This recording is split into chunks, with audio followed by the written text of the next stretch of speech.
Yeah, that's better. Okay, so I went and saw the new Oz movie. I didn't hate it. I didn't like it either. There are parts that captivated me, kept me interested, and just astounded me. It's a pretty movie. But effects don't account for story, nor do they account for common sense, or logic, or anything.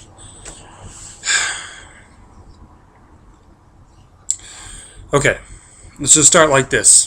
Why did I like the film? What parts did I like? Like I said, the effects are great. I did see it in 3D, and while there was a bunch of, this in your face shit, the world was pretty. Oz was pretty, but it heavily relied on CGI, which is a good and a bad thing. I mean, you can get into the whole Lucas world where, hey, why even have actors? Let's just do all this shit on a computer. Versus the practical, where the old, like you say, the Willy Wonkas, you compare those.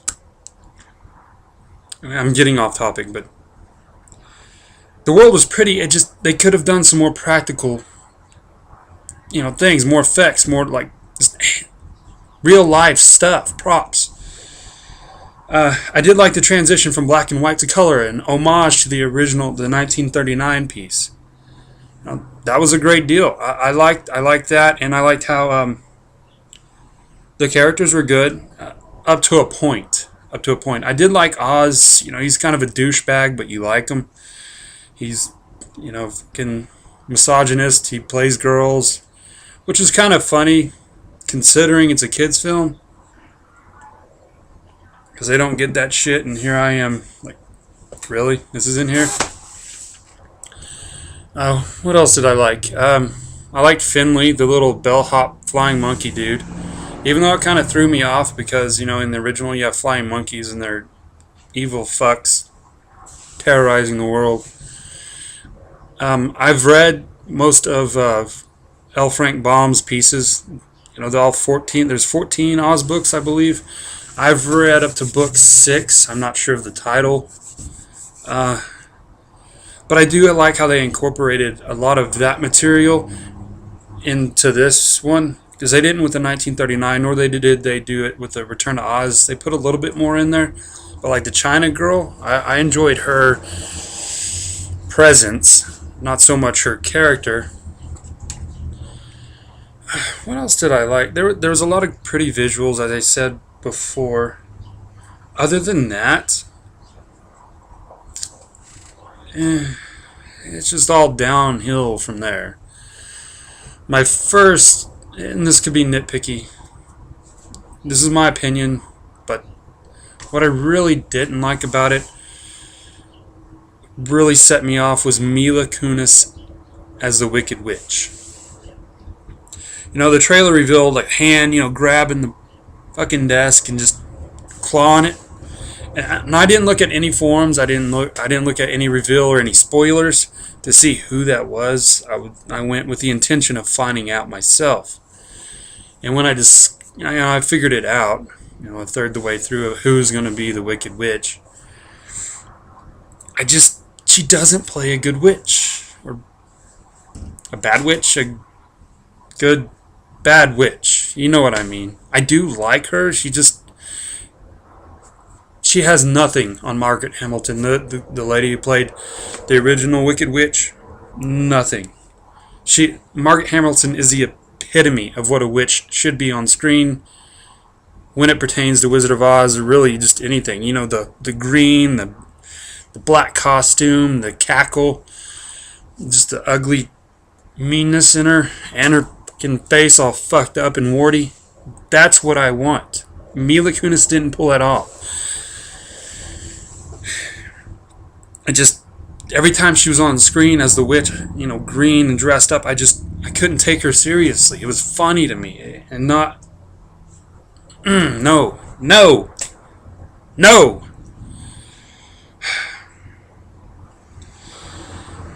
That pissed me off. And then throughout the beginning of the film, you're not sure who the witch is that's sending out the baboons.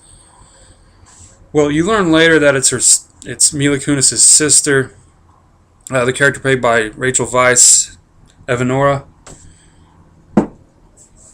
My thing is, during the film, you see the baboons flying out of a tower from the Emerald City.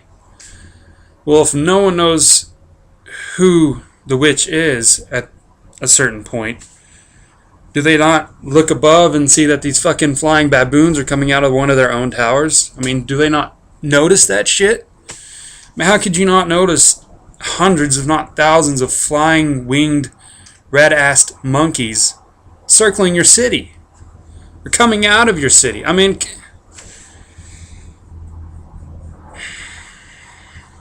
you know, and throughout the thing, Mila Kunis's character, Theodora, doesn't realize this, you know, till towards the end.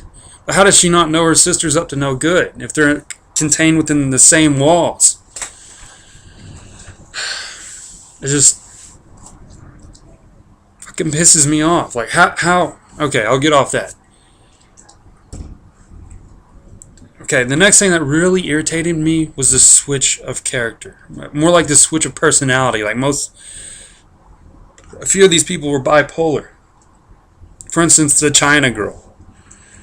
Okay, Finley and Oz come across this porcelain town, you know, with little teacups as houses and all this, and it's just demolished. He hears someone crying, he walks in, he sees this little China girl with broken legs. And it isn't a sweet, endearing moment. It was really nice. Because she explains what happened to her family, what happened to the town. Oz is telling her, hey, it's okay, don't worry. And he fixes her broken legs with some super glue. And he kind of helps her walk again. And it's just, she's so sweet and innocent, you know. And you feel bad for what happened to her. And Oz is going to take care of her. Well, in the next scene, they're at the crossroads of the yellow brick road. Finley and Oz are going to go this way, and Oz is like, hey, China girl, Emerald City is that way, about a 2-hour walk. Why don't you, just scoot. And she just switches. She turns into this, like, teenage kid with a I know everything attitude. Just like that. No rhyme, no reason. She just switches. From the sweet, broken-hearted girl to like, And it's like, what the fuck? Really? And it happens again. There's a scene where she's going to bed and Oz is talking to her and she's just sweet and innocent. And then the next has this fucking attitude again. Bipolar something, schizophrenic, I don't know. It irritated me. It's like they couldn't decide. Hey, why don't we just put both of these in there? Give her a little bit of attitude, a little bit of heart, but don't mesh them well. We'll just two extremes. There's no middle ground. Fuck. It just pisses. Urgh. I mean, other than that, a lot of stuff was just nitpicky. Like the CGI, it's too much. Too much CGI. I don't know. I was also hoping kind of for a bridge into the 1939 one. Something. This is set 20 years before, and I understand Oz has to establish himself in Oz before Dorothy comes. But I was hoping some sort of lead something, And I'm thinking 20 years, fuck, man, the witch is going to really terrorize that fucking place, right? She's got... God damn. I don't know, I felt like this film was easily forgettable, even though it pertains to a huge effing world. Like Alice in Wonderland, Tim Burton's remake. Same with his Willy Wonka remake. I just... trash. Not a fan. Give me Gene Wilder.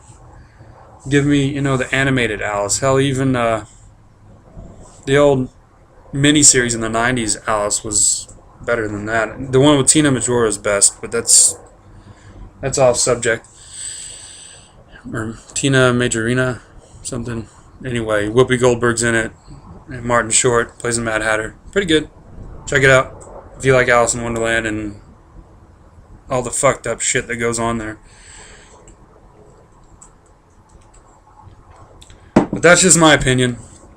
If you want to go see Oz, go see it. I'm not gonna hold it against you. It is for a kid film. They really don't look too far into it as much as adults do. And I took my little girl. She had never seen the books or read the books or seen the original, which is my bad.